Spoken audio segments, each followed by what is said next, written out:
On reste en RDC pour faire le tour de l'actualité de la semaine passée et à venir, vue à travers le regard d'une rédaction du continent. Ce soir, nous sommes donc avec Honneur David Safari, directeur général du site d'information La Prunelle. C'est la rubrique Vue 2 et nous sommes à Bukavu.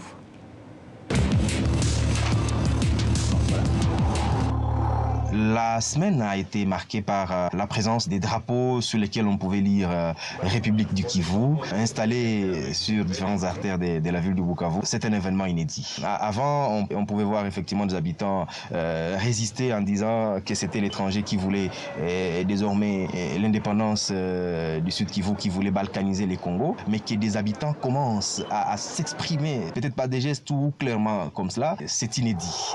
La personnalité de la semaine, c'était le vice-premier ministre et ministre de la Justice, Célestin Tundaya Kassende, qui a carrément mis à nu que cette coalition ne tenait qu'à un fil. Donc on comprend qu'il y a des dissensions énormes au sein de la coalition. Malheureusement, ces dissensions, cette polémique, cette cacophonie n'a plus permis que les débats démocratiques soient lancés à l'Assemblée nationale et que les populations puissent être informées sur ce que contient vraiment ces propositions de loi. La semaine à venir, nous allons mettre les projecteurs sur l'axe sud-sud, Itombwe, Minembwe et une partie du haut plateau d'Uvira. Commandant de la 33e région militaire, le général Ndos a réuni des leaders locaux sur place, des leaders locaux qui connaissent la situation sur terrain pour tenter de trouver une solution. C'est quand même en termes de milliers, des dizaines de milliers de déplacés internes, c'est en termes de vies humaines fauchées tout le jour, c'est en termes de bêtes et autres formes d'insécurité. Et donc, ce sont des champs qui sont rasiés, ce sont des bêtes, je vais dire des bovins qui sont emportés tout le jour. La situation est intenable et les populations ont besoin de vivre dans la paix, dans la cohabitation pacifique, et les gestes de l'armée